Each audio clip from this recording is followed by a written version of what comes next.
제부, 지금 미정이한테 화내는 거야? 처형, 그게 아니고요. 아니, 내가 진짜 열받았는데 미정이 생각해서 참으려고 했거든? 근데 안 되겠네. 지금 때가 어느 땐데 며느리라고 친정 식구랑 한 약속은 무시하고 시할머니 뵈러 가야 하는 거야?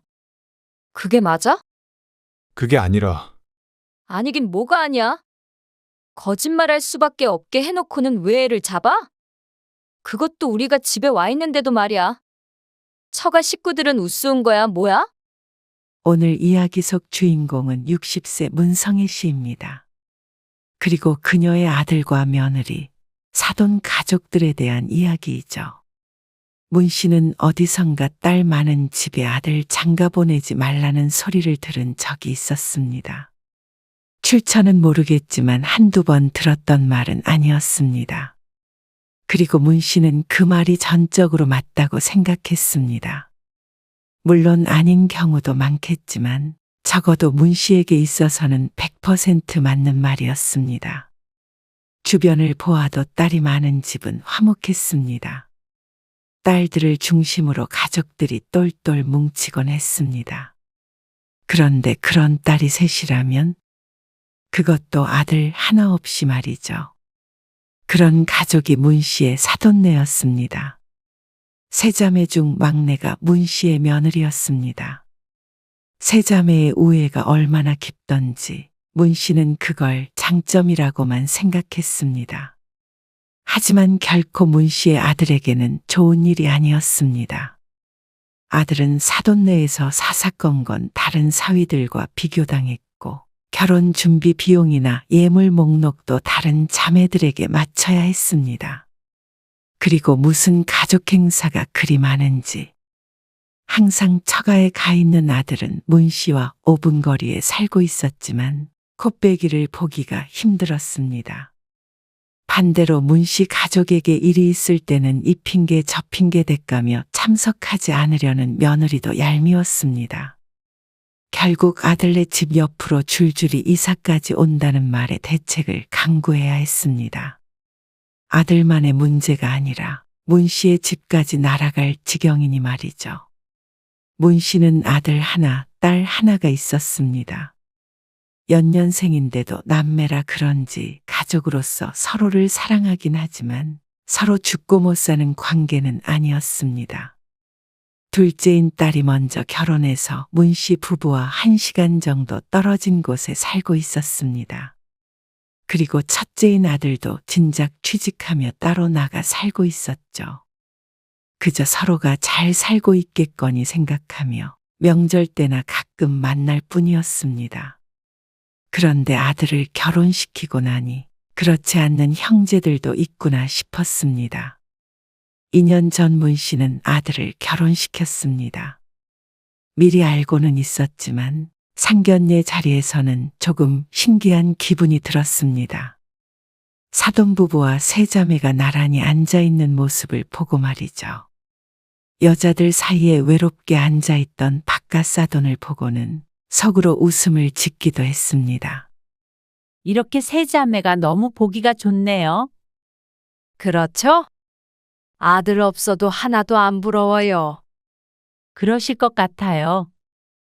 든든하기도 할 것 같고요. 그럼요. 다 엄마 마음을 잘 헤아려 주니까 그러려고 그런 건 아니지만 딸만 낳길 잘한 것 같기도 해요. 아들들은 속썩이잖아요. 아, 아무래도 딸이 더 부드럽긴 하죠? 어머, 그럼요. 우리 집 보물들이에요. 안사돈은 딸들이 참 자랑스러운 것 같았습니다. 흐뭇하게 딸들을 바라보는데 그 눈빛이 반짝반짝 빛났습니다. 문 씨는 그게 보기 좋다고 생각했습니다. 가족 간의 애정이 보여서 우리 아들도 화목한 집의 일원이 되는구나 싶었습니다. 저희는 아들 하나, 딸 하나라 그렇게 막 친근하지는 않은 것 같아요. 아무래도 그렇겠죠. 그런데 박서방이 저희 집에 장가들면 사위가 셋이라 형제도 생기는 거나 마찬가지예요. 너무 좋겠죠. 그렇겠네요. 며느리의 언니 둘은 이미 결혼을 했고 아들네가 마지막이었습니다. 안사돈의 말대로 사위가 셋이나 되니 아들에게 새로운 가족이 많이도 생긴다고 생각했습니다. 집은 애들 직장 근처에다 마련하면 되지 않을까 싶어요. 비용 절반은 저희가 선종이한테 줄 거고요. 결혼 아기가 나오고 얼마 안 돼서 아들을 통해서 결혼 비용을 반씩하는 게 좋을 것 같다는 말을 들었습니다. 그래서 그 얘기를 꺼냈더니 사돈이 다른 말을 했습니다. 반반이요? 아, 그래도 그건 좀. 그 말에 문 씨가 당황해서 아들을 쳐다보았는데 아들도 금시초문이라는 표정이었습니다. 안 그래도 저도 듣기는 했어요. 애들이 멋모르고 그런 얘기를 했나 본데, 그래도 저희 두 딸이 결혼할 때 다 시집에서 지분 해왔거든요. 아, 그런가요? 네. 근데 이게 막내만 반반하자면 언니들도 서운해 할 것 같고요. 수진이도 마음이 좀 그렇지 않겠어요?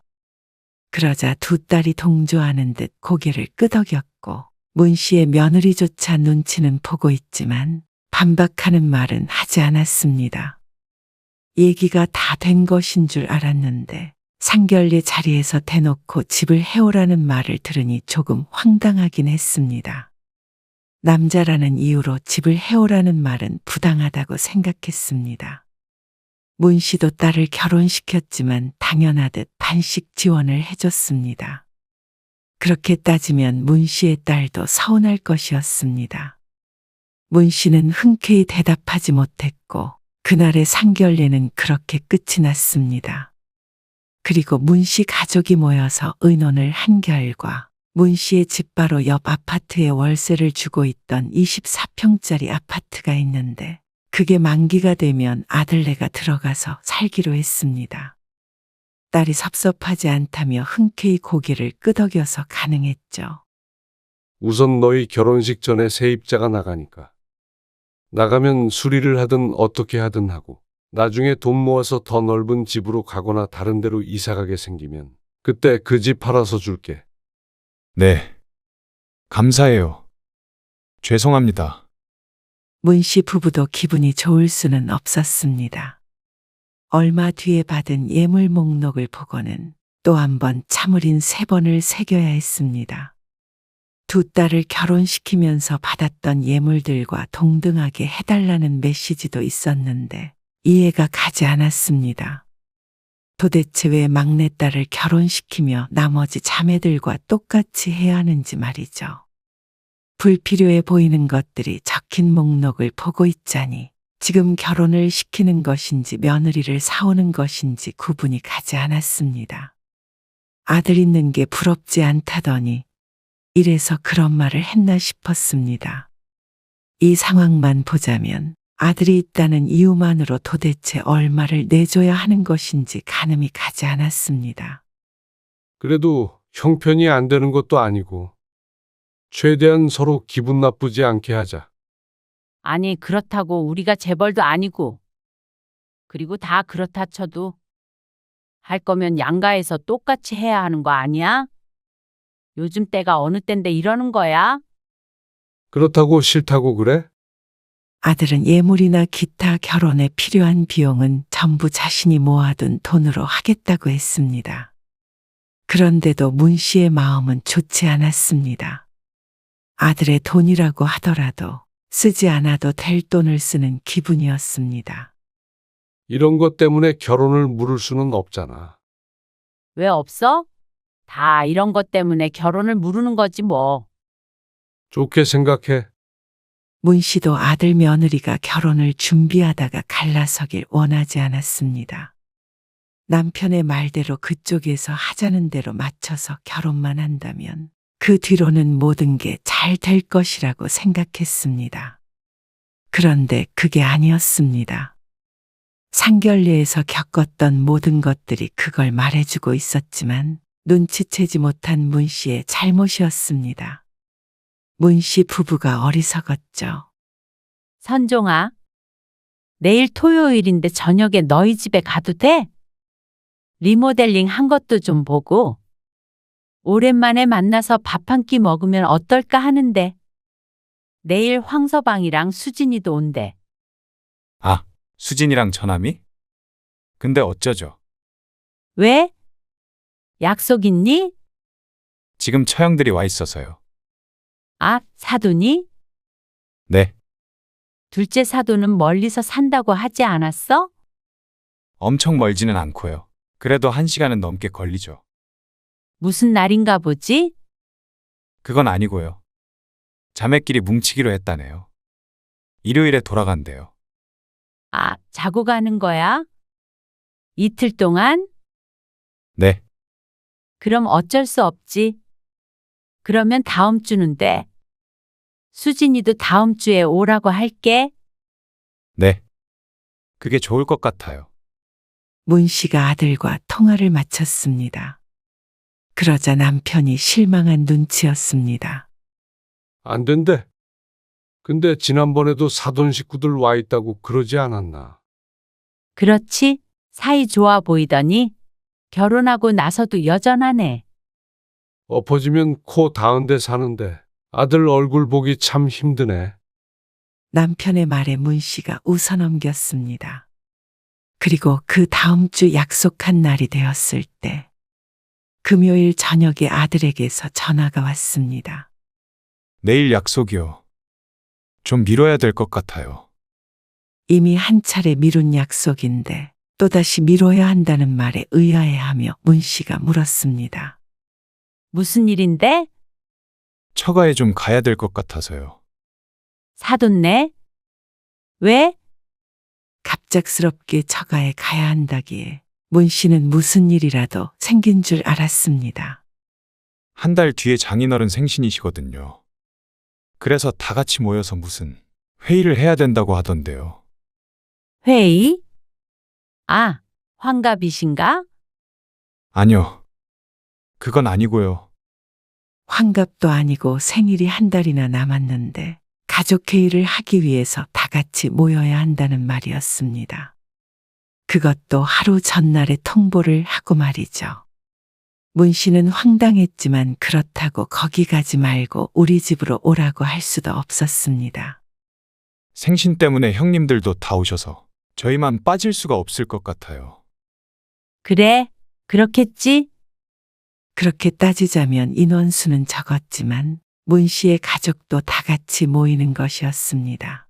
딸도 사위와 같이 온다니 말이죠. 우리는 가까우니까 뭐. 알았어. 나중에 그러면 너희 시간 될 때 보자.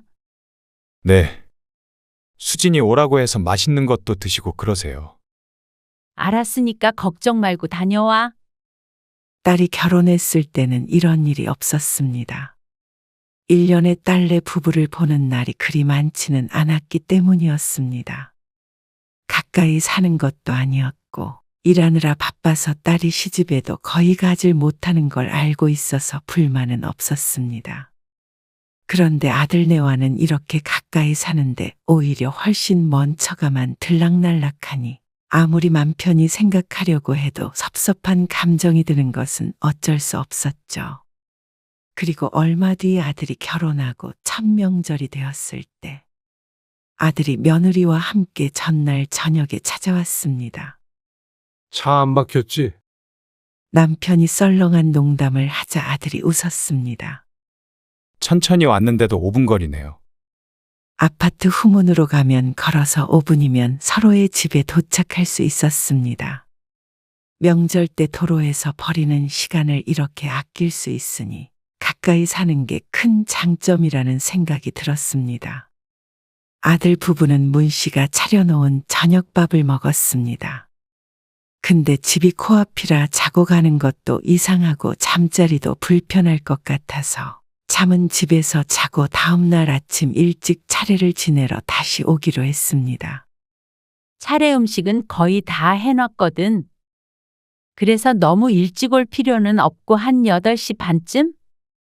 맞춰서 오면 될 것 같아? 네. 그때 올게요.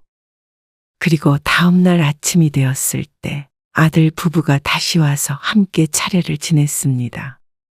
사돈도 차례 지내시나? 네. 지내요. 근데 딸들이 다 결혼을 해서 지금 아무도 없겠네. 그러자 며느리의 표정이 어두워졌습니다. 그리고 옆에 있던 아들이 조심스럽게 말을 꺼냈습니다. 안 그래도 그것 때문에 드릴 말씀이 있는데요. 뭐?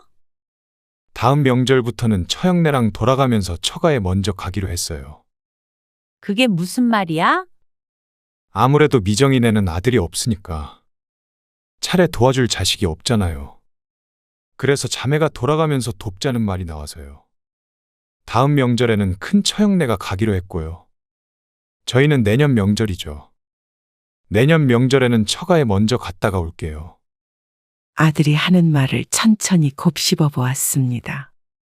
그러니까 문씨 부부가 아들 며느리 없이 차례를 지내야 하는 때가 한 번씩 돌아온다는 말이었습니다. 그렇게 되면 문씨 부부는 다른 아들이 없기에 가끔이라도 차례를 자식 없이 지내야 했습니다.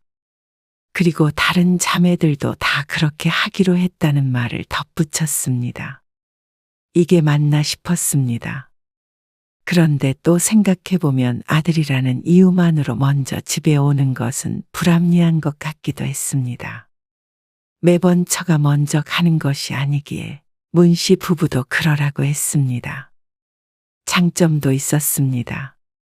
차례는 문씨 부부 둘이 지내야 하겠지만 그래도 아들네가 늦게 오는 날에는 딸과 다 함께 만날 수도 있었으니 말이죠. 그리고 아들 부부는 서둘러 자리에서 일어났습니다. 차 막히기 전에 처가에 가봐야 한다며 말이죠. 급히 아들네를 배웅하고 나니 9시가 조금 넘은 시간이었습니다. 아들의 뒷모습을 보니 어쩐지 딱하게 느껴졌습니다. 처가 식구들끼리 사이가 좋은 것은 좋지만 거기에 늘 끌려다니는 것 같다고 생각했습니다. 그리고 어느 날 주말에 전화를 했을 때는 집에 혼자 있다고 했습니다. 미정이는 어디 가고 혼자야? 아, 처형네 집에 갔어요. 또? 근데 너는 왜 안 갔어? 저는 좀 쉬고 싶어서요. 그래서 널 두고 간 거야? 피곤해서 제가 못 가겠다고 했어요. 휴대폰 너머로도 아들의 깊고 무거운 숨결이 느껴질 정도였습니다. 그래. 피곤할 텐데 어서 쉬어. 왜 전화하셨어요? 아니야. 그냥 뭐 하나 궁금해서 전화해봤어. 네. 저 그럼 한숨 잘게요. 그래. 쉬어. 문 씨는 전화를 끊고 남편을 바라보았습니다. 10분 전 딸이 지난번에 어그러졌던 방문을 언제쯤 다시 하면 좋겠냐고 남편에게 전화를 했습니다. 그래서 문 씨가 아들에게 물어보려고 전화를 건 것이었는데 안 그래도 처가에 시달리는 아들을 집에서까지 오라가라 하며 못살게 굴고 싶지 않았습니다. 내가 수진이한테 말할게. 우리끼리 따로 보자. 그리고 그 다음 주에 문 씨 부부는 딸 부부를 따로 만났습니다. 오빠는 뭐가 그렇게 바빠? 그러게. 그리고 신혼이잖아. 아니, 전해줄 소식이 있어서 만나자고 했지. 나도 바쁘긴 바빠. 무슨 소식? 나 아이 생겼어. 딸의 말에 문 씨가 크게 기뻐했습니다. 딸 부부가 결혼한 지 몇 년 됐는데 아이를 안 가지려나 싶었던 참이었습니다. 어쩐지 평소에는 며느리와 사위 둘 다 바빠서 자주 보지 못했는데 꾸준히 연락해서 약속을 잡으려 한다 싶었습니다. 너무 잘 됐다. 오빠도 같이 있을 때 말해주려고 했어. 그러더니 딸이 한숨을 쉬었습니다. 솔직히 오빠 결혼하면 나도 언니 생기나 싶어서 좋아했는데? 있던 오빠도 없어진 것 같네. 딸의 푸념에 문 씨도 알만하다는 듯한 미소를 지었습니다. 말로 표현을 하진 않았지만 딸과 생각이 비슷했습니다. 지난번에 새언니한테 연락했더니 답장도 안 하더라고. 그러다가 거의 일주일쯤 뒤에 연락 와서 바빴다고 그러고 내가 답장 보내니까 또 연락 없어. 어머, 그래? 일하느라 바빴나 보지. 한두 번이면 나도 그러려니 하지. 우리 시댁에서 사과 2박스 보내주셔서 그거 오빠네 1박스 주려고 했는데 아무튼간 그 뒤로는 나도 연락 안 해. 참 씁쓸했습니다. 여전히 아들네 집을 들락날락 거리는 사돈네를 알고 한 달에 적어도 2번은 처가에 가는 아들을 아는데 어떻게 그쪽이랑만 교류를 하고 문씨 가족은 이렇게 뒷전인가 싶었습니다. 한번 얼굴 보는 일도 힘드니 말이죠. 아들도 쉬라고 안 부르기는 했지만 서운한 마음이 들었습니다. 처가에 그렇게 열심히 가는 게 며느리가 원해서일 텐데 그렇다면 문씨 가족과 만나지 않는 것은 아들이 원하지 않아서라는 생각이 들었죠. 그러다 몇 달 뒤 아들 며느리를 부를 일이 생겼습니다. 이번에 할머니 올라오시는데 둘이 같이 들러. 저녁 먹게? 문씨의 시어머니가 시골에서 올라오시는 날이었습니다. 큰형님네 며칠 머물기로 하셨는데 문씨의 집에도 잠깐 들르기로 했죠. 아들은 며느리에게 물어본다더니 몇 시간 뒤에 다시 전화를 했습니다. 아, 미정이 그날 야근한다네요. 다음 주 금요일 저녁에 야근 때문에 저녁 식사를 같이 못하겠다는 며느리. 회사 일 때문에 어쩔 수 없는 건 알지만 서운함은 쌓여만 갔습니다. 무슨 일만 있으면 야근한다 뭐한다 하면서 오지 않는 며느리. 그동안에는 아들만 몇 번 얼굴을 비쳤고 며느리는 본 적이 거의 없었습니다. 그렇구나 하고 별다른 말은 하지 않았지만 문 씨가 섭섭해하는 데에는 충분한 이유가 있다고 생각했습니다. 단 5분이었습니다. 집 밖을 나서서 문 씨의 집에 도달하는 데 걸리는 시간이 말이죠. 아무리 느린 걸음이어도 10분이었습니다. 차 타고 1시간이 넘는 사돈네에는 그렇게 자주 가면서 어떻게 이렇게 가까운 시집에 올 때만 약속이 있고 야근을 하고 그러는지 몰랐습니다. 저 혼자라도 갈게요. 그래. 그럼 그때 보자. 문 씨는 속이 부글부글 끓는 것 같았습니다. 그렇다고 야근한다는 며느리를 끌어다 놓을 수도 없었습니다. 그런 나쁜 시모는 되고 싶은 마음이 추호도 없었습니다. 그리고 그날 저녁이 됐을 때 문 씨 부부와 아들은 시어머니를 모시고 식사를 했습니다. 집 근처 삼계탕 집에서 식사를 하고 천천히 걸어서 문 씨의 집으로 향하고 있었습니다. 어머님 바람도 선선하니 좋죠? 그러네. 우리 손주 며느리도 보고 갔으면 좋을 텐데. 회사 일이 바쁘다네요. 다음에 한번 같이 내려갈게요. 그래. 형님이 한 20분 뒤에 모시러 온다니까. 그때까지 집에서 차 마시고 기다리면 될 것 같아요. 알았어. 선종이 집은 여기 아니야? 먼저 들어가 봐. 어? 그런데 아들네 아파트 앞을 지나려는데 택시에서 익숙한 얼굴이 보였습니다. 미정이 아니야? 일이 생각보다 일찍 끝났나 보네. 그런데 뒤이어서 내리는 두 인물을 보니 출발지가 회사가 아니라는 걸 알 수가 있었습니다. 처형? 아들이 옆에서 중얼거렸고 택시에선 내린 새 여자와 문 씨 가족이 마주쳤습니다. 어머님, 아버님. 아, 안녕하세요. 안녕하세요. 오랜만에 보네요. 미정아. 우린 먼저 들어가 있을게. 두 사돈이 아들네 아파트 쪽으로 사라졌고 며느리는 남아서 시할머니에게 인사를 했습니다. 아이고, 늦은 시간까지 일하느라 고생이 많네. 아, 아니에요. 엄마, 저는 여기서 집으로 들어가 볼게요. 할머니, 나중에 제가 한번 내려갈게요. 그래.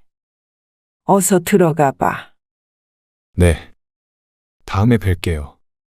아들은 급히 며느리를 데리고 아파트 단지로 사라졌습니다. 언뜻 본 아들의 표정이 너무 좋지 않았습니다. 문 씨 부부는 집으로 들어갔다가 몇 분 뒤에 다시 시어머니를 배웅했습니다. 시어머니가 차에 올라타자 문 씨가 남편에게 말했습니다. 당신 먼저 들어가 봐. 왜? 나는 선종이네 잠깐 다녀올게. 미정이 때문에 그래? 아들네 부부가 걱정되기도 했고 며느리에게도 자초지종을 들어보자 싶었습니다. 나온 김에 선종이한테 잠깐 나오라고 하게. 남편이 먼저 집에 들어갔고 문 씨는 아들에게 전화를 걸며 옆 아파트로 천천히 걸음을 옮겼습니다. 아들은 전화를 받지 않았습니다. 혹시라도 싸우고 싶나 싶어서 마음이 불편했습니다. 아파트 후문을 통해서 뒷길로 걸어가는데 저기서 아들과 며느리가 보였습니다. 아직 집에 안 들어간 것인지 아니면 다시 나왔는지는 모르지만 사도는 보이지 않았습니다. 어쨌거나 당신이 야근한다고 거짓말 한 건 맞잖아. 아니야? 한창 언성을 높이며 싸우고 있는 아들 부부를 보고는 문 씨는 걸음을 멈췄습니다. 아니, 그렇게 말하면 나도 서운해. 원래 언니들이랑 만나기로 했었는데 오빠가 일방적으로 약속을 깨려고 했던 거잖아. 아니, 약속을 깨려는 게 아니라 처형들은 그냥 놀러 오는 거고 거의 매주 보잖아. 할머니는 오랜만에 오신 거야. 우리 결혼한 뒤로는 뵙지도 못했다고. 근데 여기까지 오셨는데 바로 옆에 살면서 얼굴 한 번 안 봐. 난 당연히 그게 먼저라고 생각했지. 아니, 왜 시집 식구가 먼저야? 선약이 먼저지. 그렇다고 야근한다고 거짓말을 해. 당신도 그냥 거절하기가 그랬으니까 거짓말까지 했겠지.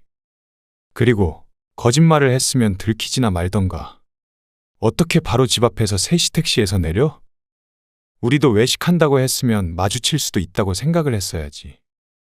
아니, 솔직히 어떻게 거기서 마주칠 거라고 생각해? 아까 밥 먹고 있다고 했잖아. 다 먹고 나왔지. 그럼 오빠가 말을 해줬으면 됐지. 나한테까지 야근한다고 했는데 내가 어떻게 알고? 이게 다 오빠 때문이야? 형부들은 늘 와이프 배려해서 우리 가족 행사 먼저 생각해줘. 또 그 소리야? 왜 자꾸 형님들이랑 비교를 해? 그 말에 문 씨의 인상이 사정없이 일그러졌습니다. 거짓말을 한 것보다도 기분이 나빴습니다. 내 아들을 다른 사람과 비교해서 저런 괴로운 표정을 짓게 하는 며느리가 곱게 보이지 않았습니다.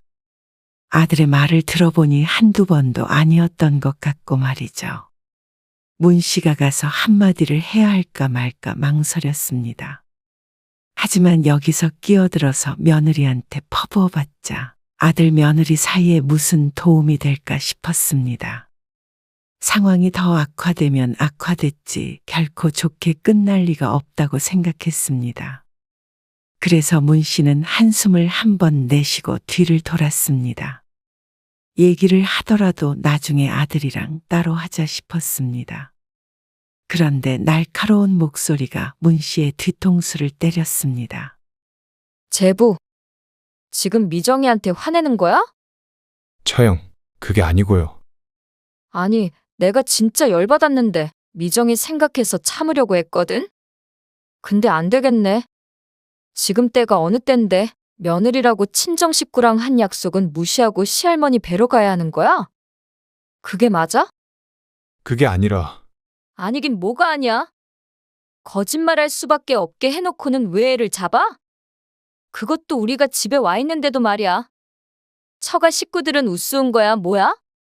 그러면서 여자들이 아들을 몰아세웠습니다. 그러자 아들의 입에서 결국 사과하는 말이 나왔습니다. 그리고 다 같이 문 씨의 시야에서 사라졌습니다. 열불이 나서 그날은 밤을 꼴딱 새웠습니다. 그리고 다음날 오후에 아들에게 전화해서 물어봤지만 별일 없다는 말만 했습니다. 아들은 그런 다툼을 숨기고 싶어하는 눈치였죠. 그래서 문 씨도 모르는 척할 수밖에 없었습니다. 그리고 2달 뒤 며느리의 큰언니가 아파트 같은 동으로 이사를 했다는 말을 들었습니다. 그 말을 듣자마자 내 아들이 참으로 고달파지겠구나 생각했습니다. 아무튼 극성맞은 사람들이었습니다. 근데 자기가 이사를 오겠다는데 누구에게도 막을 명분은 없었습니다. 그 뒤로는 문 씨가 예상했던 대로였습니다. 사돈네 식구들이 수시로 드나들기 시작했고 아들에게 자유시간은 없어 보였습니다. 어쩌다 전화를 할 때면 늘 전화 넘어가 여자들 목소리로 시끌시끌했죠. 어떻게 저렇게 처가 식구 종노릇을 하나 혀를 찾다가도 그래 결혼했으면 어찌됐건 알아서 하겠지 싶기도 했습니다. 그러다 어느 날 문 씨의 생일이었습니다. 오랜만에 며느리까지 다 함께 자리에 모였습니다. 그런데 갑자기 건너편에 앉아있던 며느리가 아들의 옆구리를 쿡쿡 찌르는 게 보였습니다.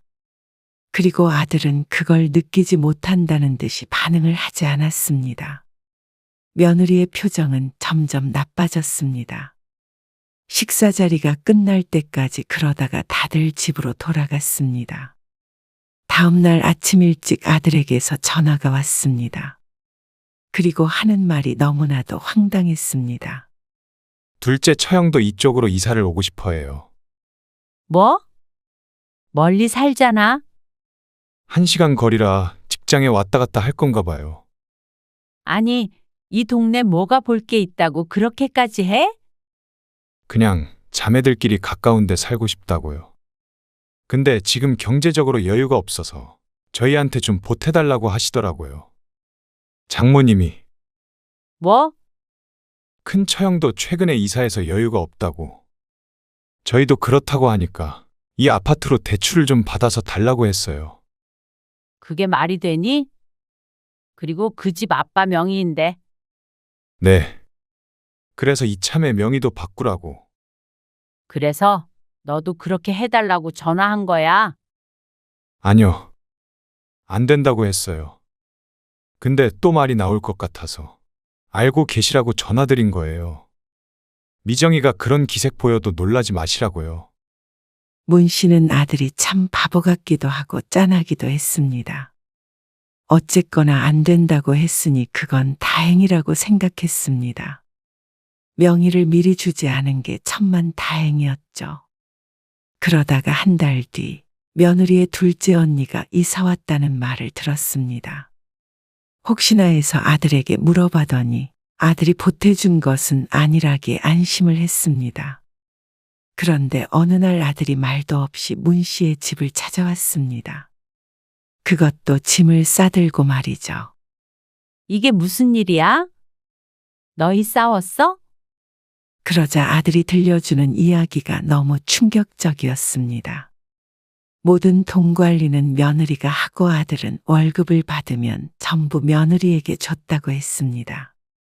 그런데 며느리가 7천만 원을 언니가 집을 사는데 보탰다는 말이었습니다. 그것도 문 씨의 아들과는 상의도 없이 말이죠. 정말? 정신이 나간 거 아니니? 그러자 아들이 말없이 고개를 떨구었습니다. 참 너무한다 싶었습니다. 그렇다면 아들에게 비밀로 하고 돈을 줘놓고서는 그것도 모르는 아들을 잘도 끌고 다녔다 싶었습니다. 얼마나 물러봤으면 그랬나 싶었죠. 이혼하려고요. 아들이 괴로운 듯이 말을 내뱉었습니다. 그 목소리에서 그간의 고통과 번뇌가 느껴졌습니다. 평소에도 조용하고 혼자 있는 것을 좋아하던 아들이 고생이 많았던 것 같았습니다. 그래도 며느리와 잘 지내보려고 했던 것 같은데 이제는 며느리를 신뢰할 수 없다고 말했습니다. 이혼한다면서 자기 집 놔두고 짐을 싸들고 온 아들이 바보였습니다. 그런데 그런 바보가 문 씨의 아들이니 어쩔 수가 없었습니다. 그래서 문 씨가 며느리에게 문자 메시지를 남겼습니다. 내 집을 비워달라고 말이죠. 그러자 전화가 마구 울렸습니다. 문 씨가 전화를 받지 않자 며느리와 사돈네가 우르르 몰려왔습니다. 초인종을 누르는 새 여자를 문 씨가 기가 막히게 쳐다보았습니다. 이러려고 똘똘 뭉쳐 사나 하는 생각이 들었습니다. 자신이 보아도 이렇게 기가 질리는데 아들은 오죽했겠나 싶었죠. 그리고 내가 아들을 너무 유약하게 키운 것이 아닌가 싶어 후회가 됐습니다. 아니, 너무하신 거 아니에요? 때가 어느 때인데 집 가지고 며느리를 괴롭히세요? 때가 어느 때라도 내 집 내가 다시 받아가겠다는데 그걸 누구 허락을 받아야 하나요? 그래도 갑자기 그렇게 통보하시는 건 아니죠. 갑자기고 천천히고 뭐가 중요한가요? 저희는 제 동생이 이런 취급받으면서 결혼 생활하는 거 못 봐요. 그러면서 이혼도 불사할 거란 말에 문 씨가 코웃음을 지었습니다. 이미 여기는 도장 찍을 준비돼 있으니까 서류만 가져오세요.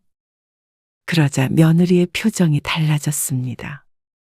혹시 7천만 원 때문에 그러세요? 그러면서 그 돈은 당연히 갚으려고 했다는 말을 했는데 돈이 중요한 것이 아니었습니다. 그건 당연히 돌려줘야 하는 거고요. 일단 집은 확실히 비워주세요. 그거는 조만간 내가 아들 명의로 줄 건데 불청객이 들어앉아 있으면 안 되니까요. 뭐라고요? 가족들끼리 힘들면 좀 도와줄 수도 있는 거 아니에요. 그래서 우리 아들이 힘드니까 내가 좀 도와주려는 거잖아요. 이렇게 깡패처럼 우르르 몰려와서 뭐 하는 건지 모르겠네. 기가 막혀 하는 사돈네를 집에서 몰아내버렸습니다. 그리고 아들은 며느리와 얘기를 한다며 방에 한참 들어갔다가 나왔습니다. 문을 열고 나온 아들의 표정은 착잡했고 며느리는 울음범벅이었습니다.